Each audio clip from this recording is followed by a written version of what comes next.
Glasgow has the potential to be the wildest event we're going to see of this year, and why I'm still contemplating whether or not I still want to make content for the game. I'm gonna persevere through. So why do I think Glasgow has potential to be the wildest event of the year? It's simple. It is a perfect storm of changes and disappointment that has unlocked a new mentality in the players. The ban list has dropped, and with the ban list dropping, this has locked away a lot of characters. 9 Titans has been locked away, so Zeke is still very playable, but not as explosive. Pony has been changed to once per turn on the clear, meaning she has to play with a lot more progressive, meaning she's, again, not as explosive. Sweeping Daggers, my beloved Void kill card, has been locked away. And the 4 check attacks, I know these big attacks that were locked away because they didn't want to get Sweeping Daggers away, have become a lot more viable. Now, Izuku Midoriya on the move did not suffer any big hits. Mikasa did not suffer any big hits.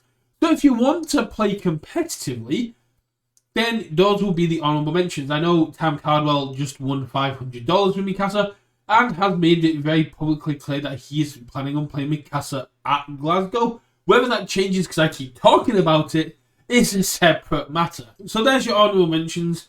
Tam Cardwell with Mikasa 4 making it with Mikasa making it very popular, and Izuku Midoriya on the move, very strong picks. And with the lack of deadlock that currently exists in the new cards, and people love to play the shiny new stuff, that could be where people are going.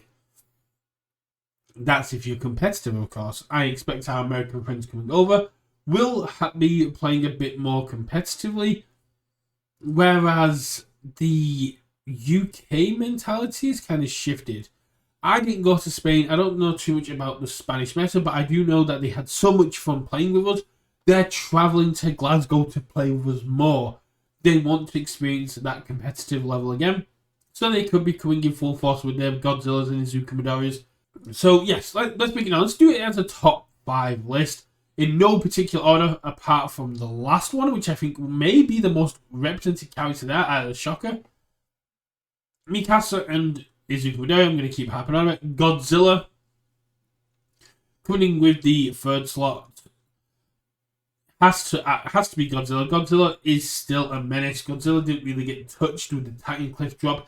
There are loads of cards that can come in to replace Titan Cliff, and even though he has to essentially high roll a bit harder, he has to high roll a bit more consistently because he doesn't have that free mulligan.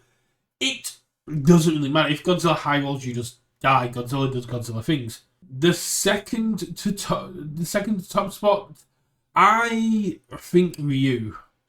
Ryu does some very good punches. I think Ryu could definitely see a lot more play. I've seen a lot more people talking about Ryu in the UK community, and you get a lot of value from Ryu. But the number 1 slot, I think, is going to be Sung Jin Woo Shadow Monarch skill tree. It drops the week before. As long as the stars have it, people can pick it up, and people have been playtesting it over here. People have been pushing it over here. It's a solid deck. It's a solid character. People have had a lot of fun playing with him, and Bear Bite is a hell of an attack. He can close out games. He can apply pressure. Once the shadows come down, he is very controlling and can choose what attacks to take and how much damage to take.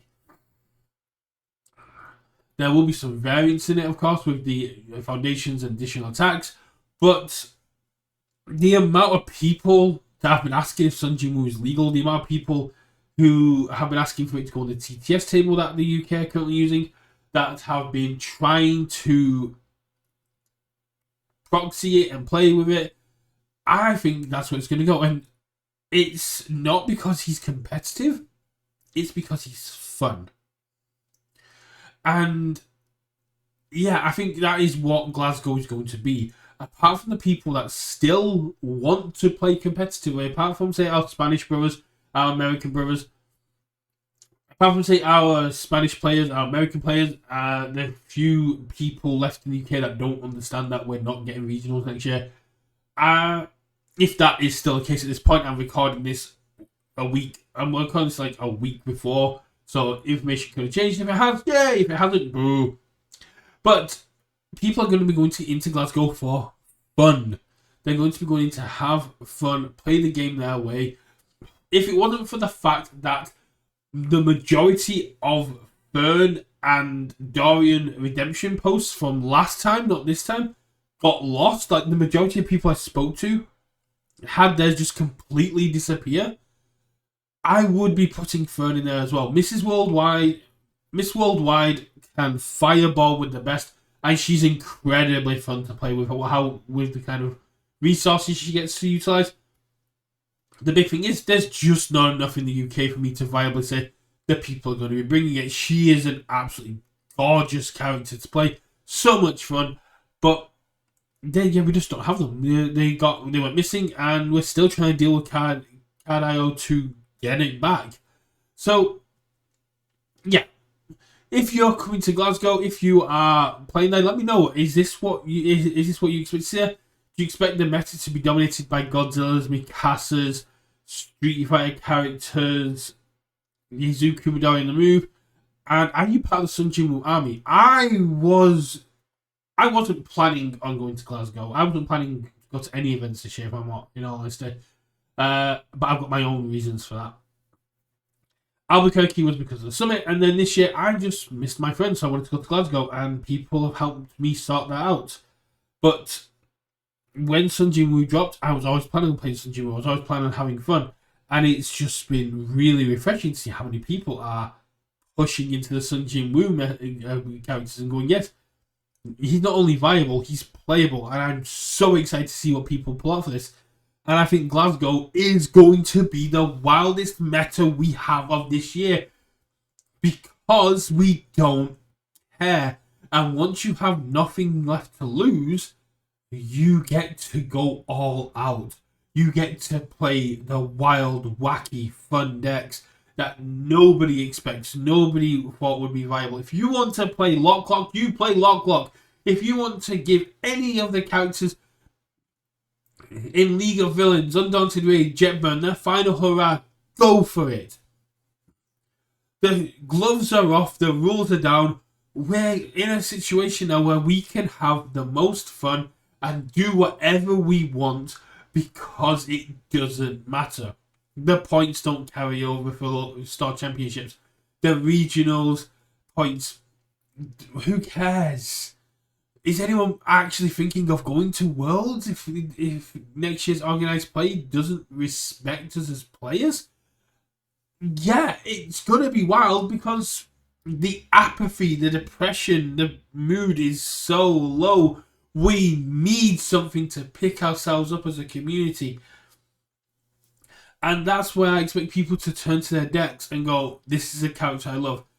It doesn't matter if I win, doesn't matter if I lose, doesn't matter what happens at this event, because it doesn't matter anymore.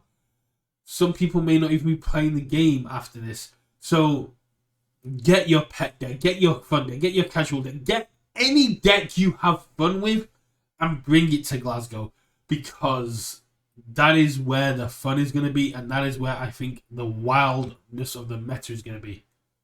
I'll be there rocking Sun Jinwoo, and I think it's going to be an absolute riot of a time for the people out there as we celebrate the game. If you've been playing 10 days or 20 years, come have some fun with your friends, and come have some fun with your family, and